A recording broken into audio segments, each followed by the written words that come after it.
Hi, my name's Dave Wood and welcome to this short accompanying video for our continued professional development session on consent in the therapeutic relationship. Sharing an experience that got me thinking about this whole topic, and that's an experience I had in January where I spent the night in hospital, and I was in the majors ward, and whilst I was lying in the bed and just being tested for a suspected heart attack, which actually it wasn't, it was fine. But whilst I was being tested for that, in the bed opposite me, there was this woman who was 80 odd years old, and she had had a heart attack. And the doctor had come round and was saying to her, you know, we need to know what's going to happen if you lose consciousness and we need to resuscitate you. Do you want resuscitating? Have you ever thought about that? And the woman said, well, I don't like thinking about things like that. So the doctor sort of like puzzled and sort of thought, I do need to get permission. So he continued the conversation and went, well, what would we do? I mean, we do need to find out. I know you don't like to think about it, and I know, you know, you can tell that you're a very healthy and active woman, and if we were to resuscitate someone of your age who was that active, and you know, you might not be as active, and in fact you might be a burden to your family if we were to resuscitate you. So do you think that it'd be worth doing it? And her response was, well, no, I wouldn't want to do that. And he was able to tick his box and get the consent not to resuscitate. And I laid there and knew that I should have said something and didn't. And I didn't because I sort of thought, oh, maybe Dr. Death is coming to me next. But I really do wish I would have done and said something at that point. But actually, as I went away, I did think about that a lot, and I thought, obviously that wasn't a great way of getting consent. And how often are we trying to get consent for our benefit as opposed to the benefit of the client? And it made me start to reconsider what consent is and what it can be used for. And that's really the purpose of this short continued professional development session. What you think of when you think about consent, maybe you think of it's a form that you have to fill in, and you know, it's the paperwork, the admin, you just got to get it done. See it as part of that list of things which, you know, it's a task that needs to be done. Make sure that the legal aspect's there, make sure that all of the permissions are in place, and if anything goes wrong, we've got the paperwork to prove it. You think of this, maybe you think of this more positively. You think of it as being an opportunity to be able to reach out your hand and give the person some information and help them to grasp onto something. Perhaps you even see it as a way of empowering the person to be able to make the next steps for themselves.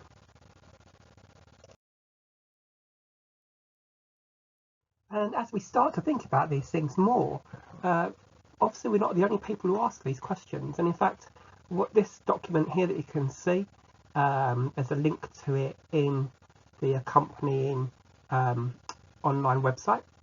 It's a piece of research that's been done with psychotherapy trainees in the UK. And it's asking that question, what do you think consent is about? What's the challenges of it? How do you view it? What do you think the benefits could be? And as I started to talk to students, a few things come out. One of the things that started to come out was the whole ethical concerns that students had, that it could become a process. And this was something which had been found also to be true in the NHS by the NHS ethicist, Stephen Patterson, who's a theologian as well. And he speaks about processes like this, like consent forms, becoming part of an anti-litigatory practice approach to what we do.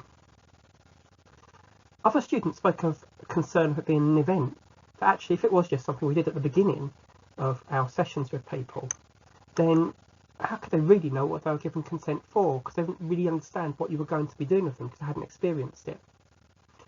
So there seem to be problems with it both being seen as a process and as an event. And really it sort of starts to raise questions which the students start to think about, well, when should it occur? When should we be thinking about consent?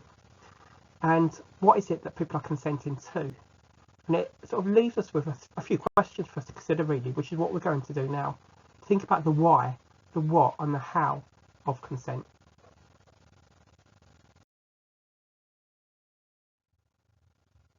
So as you start to think about the why, there's some benefits and challenges in the whole idea of consent.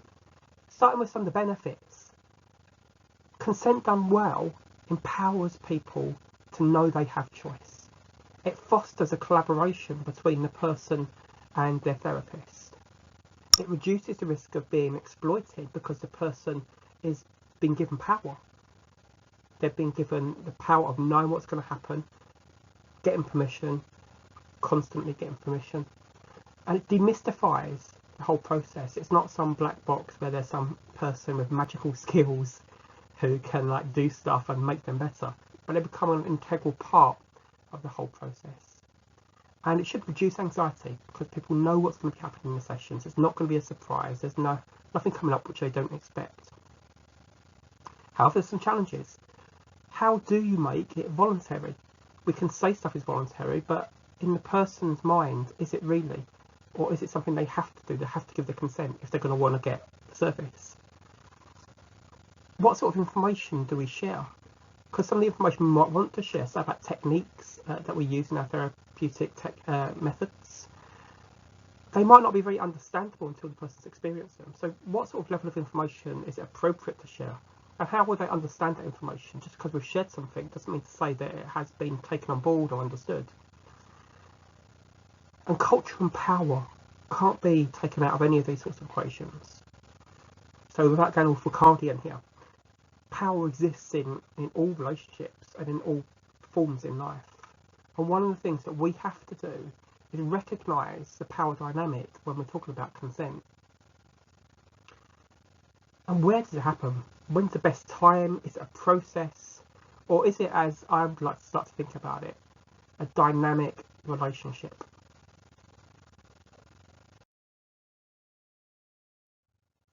So as you undertake the session and as you read through some of the materials that have been provided, one of the real challenges is going to be to start to think about what is the person consenting to? And there'll obviously be some things which will come up for us.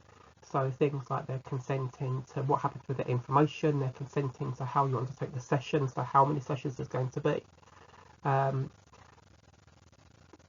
we've got to start to think through, is this just an information giving or is this a power sharing? So I'm going to challenge you as you read and participate to very much think through what is going on, what is consent being given for or to, and for how long.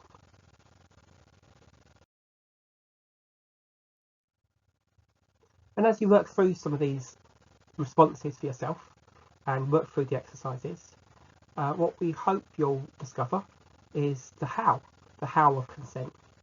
The idea that there might be something you have to do at the beginning, something that you have to set out about processes, about times, about permissions, etc. But that consent is really an ongoing dynamic conversation. A dynamic conversation which should empower a person to choose what they want to happen in the sessions, where they might want to go, to be able to say yes or no. And that's really the challenge, is how do we create this dynamic, ongoing, relational consent with people?